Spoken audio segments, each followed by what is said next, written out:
I'm Lori-Lyn. Welcome to my studio. Lights are going on and off mysteriously.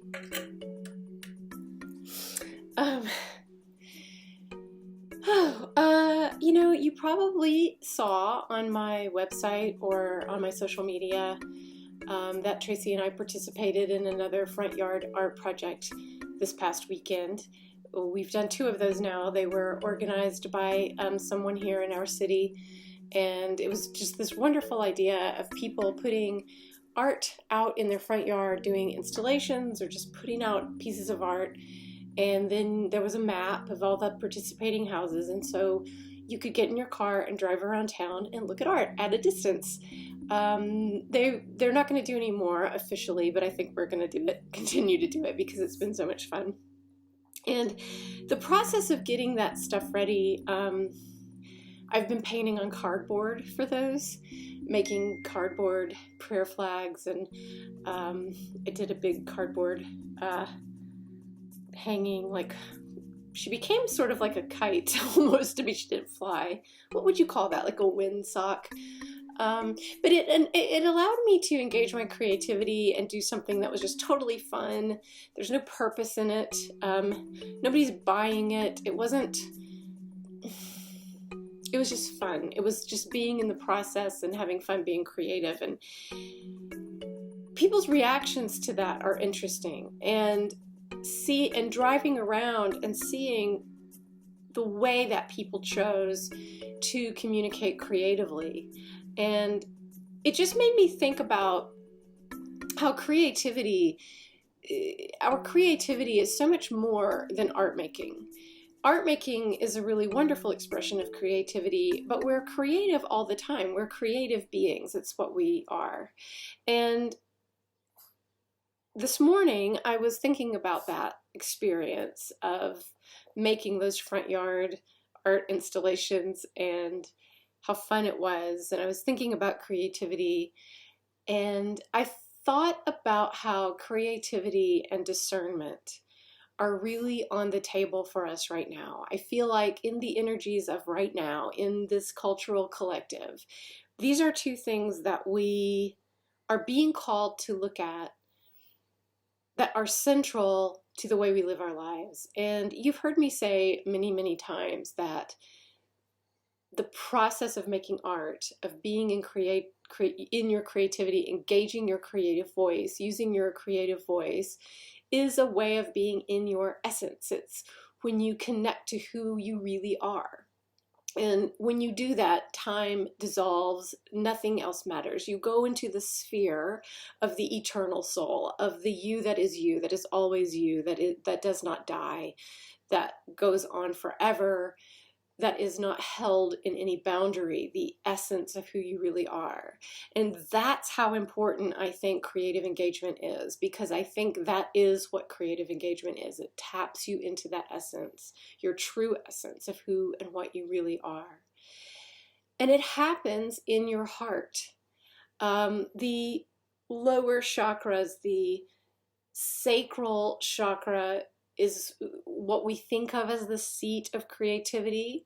And that energy moves up through the solar plexus, the seat of the identity, and into the heart. And so when you're in true, authentic creative expression, you are expressing through the heart.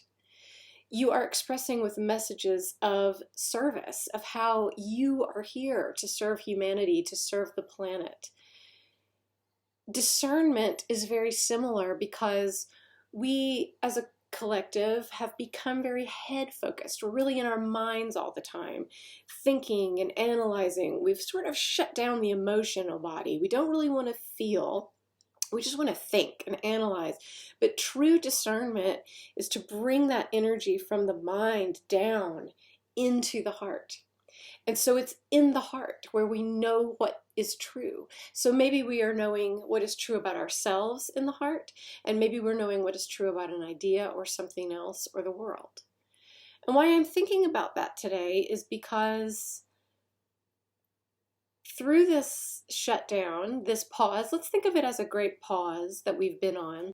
One of the questions that's been coming to me in my meditations and my journaling, and when I'm listening to readers and coaches and people talk, One of the things the question that's being asked of me is, who do you want to be when this is over?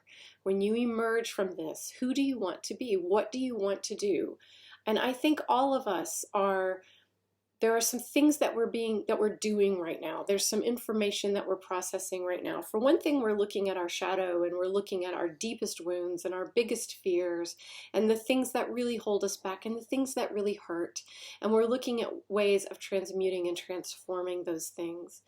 And I think then we are looking at what needs to fall away, what is not sustainable, what was not serving ourselves or the world or the collective, what do we need to put down and walk away from, how do we need to change our lives going forward.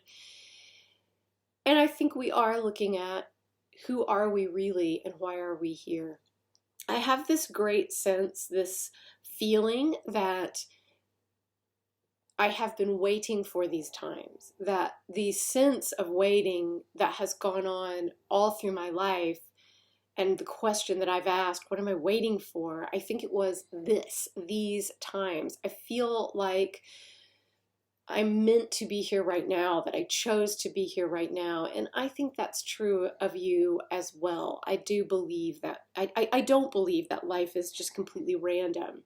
I think we've come in here at this time, in this place, for a reason. And so what is my reason? What am I here to serve? What energy am I here to serve? What is the message I am here to deliver? What is it I am meant to do? Who is it that I am?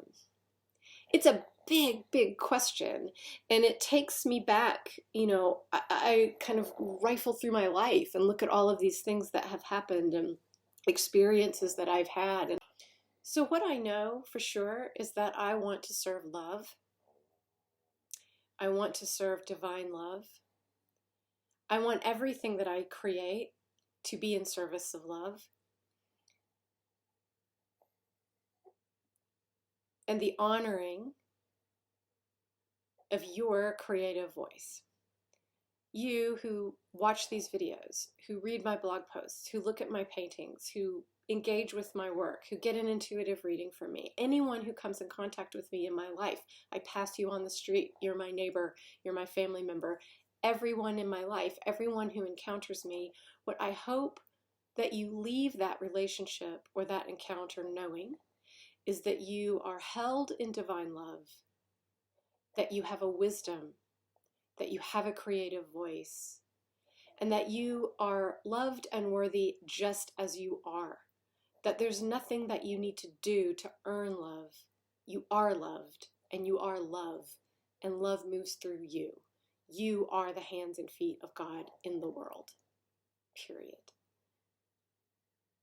I want everything I create to be in service to that, and other things too, like mystery and the sacred feminine and joy. And, I walk around on the fringes. I'm not a mainstream person. In terms of my philosophies or what I think or what I feel or how I practice anything. And that's just part of my personality, and that's just part of my authentic where I am. And so I want to open doors for people there too. I want people to know that you don't have to live inside the box that you've been told you have to live inside. There are all kinds of things and all kinds of messages, but at the end of the day, I feel like that's the primary message, and the way that I get to that message is through discerning through the heart. So everything that I create is run through my heart. And I sometimes fail at this. I'm not saying that I always do this well. I certainly fail at relationships and communications all the time. But my intention, my hope, is that if I write something on Facebook, if I post something on Instagram, if I write a blog post, if I write a book, if I make a painting, if I make an ebook, whatever I'm making or creating in the world is discerned through my heart, so that it is a heart-based message that is coming to you, and not a criticism, and not a complaint, and not fear, not hate, not violent, but love-based, emotion-based, discerned through the heart. I hope. And I think that would be my biggest piece of advice for anyone who wants to work creatively but isn't sure where to begin, is to do so from the heart, to make your creation heart-based. And your creation is anything. It doesn't have to be a painting. It doesn't have to be a story. You don't have to make art. You can. Everyone can. Everyone has that ability and right to make art. But what you find in creating is freedom, because you find yourself. You find who you really are. And when you tap into who you really are, you're tapping into the essence of God flowing through you. When you tap into that, you are free. You are free of everything, other people's opinions and ideas and the boxes that you've been put in. The reason to create really is that it feels good. It feels good to connect with who you really are. And who you really are is in your heart center. It's in your heart. You are that love. You are all of that, all of the emotions and thoughts and ideas that come through the heart. I would branch this out too and say, in these times of obsessive sharing of content and ideas and opinions, the opinions of ourselves and one another's that we're constantly seeing in social media, articles that we're reading, the articles that we read, the news that's coming in, discern it all through your heart. Ask yourself about everything. How does this feel? When you're confused and scattered, bring it into your heart. How does this feel? Does this feel true to me or not?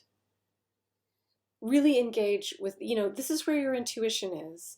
I'm very, I love the third eye. I always put a third eye on my women in my paintings, and I love a good vision. I love to meditate and go into a vision and see things. I love that. It's fun and it's beautiful. I love the crown chakra energy, but truly your intuition is in your heart. It's here. It's what you're feeling right here. That's where you know yourself and others, and that's where you know the truth, and you can trust that. I think one of the things that we are being called to do right now is trust our intuition. Trust who we are. Don't go to a mediator. Don't go to someone else to tell you whether or not you're okay. You know whether or not you're okay.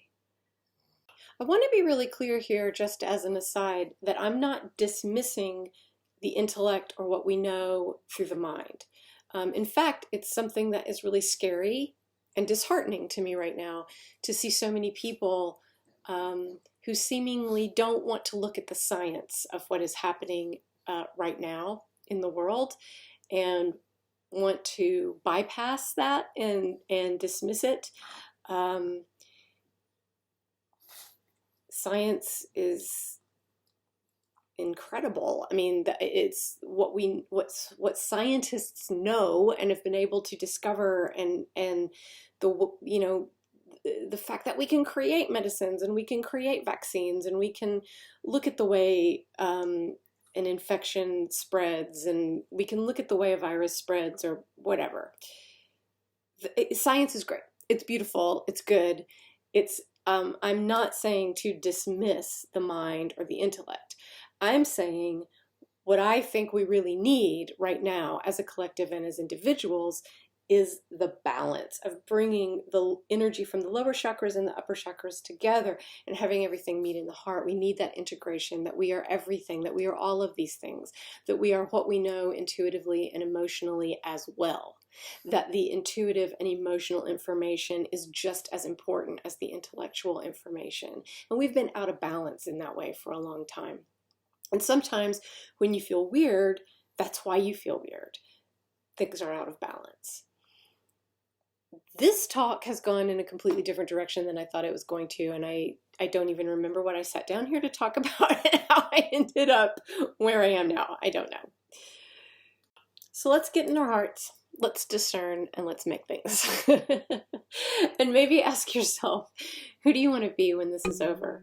Who knows when this is going to be over? I mean, I honestly, personally, and this is not a scientific fact, this is just my opinion, I think we're looking at a good couple of years before we're free completely of this thing that's going on right now.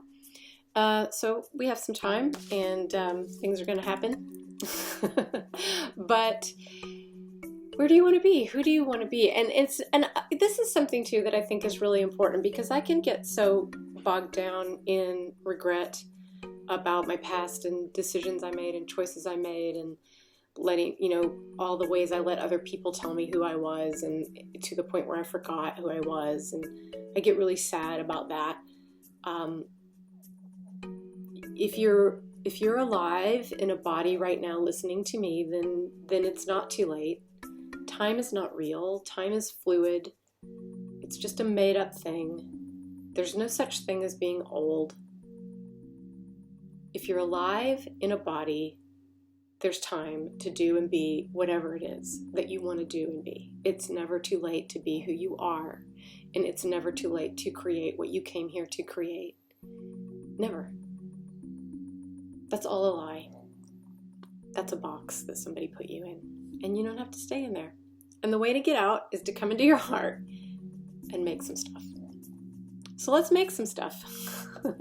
If you would like to work with me, I would like to work with you. Please visit my website. We can do a Zoom intuitive session. We can do a soul care session. You can order a painting from me and give me your prayers and let me paint for you. There's all kinds of different ways that we can work together. I think in the coming weeks, some of the workshops that I had scheduled before the shutdown are going to go virtual, I hope. So maybe I'll see you at one of those, and be yourself. Be yourself, because you're beautiful and you're loved and you are love. Keep spreading that love, feeling all your emotions, and being who you are. And I will talk to you next week. Oh, and if you have a question for me, please do send it to me. I think these talks are so much better when you give me a direction.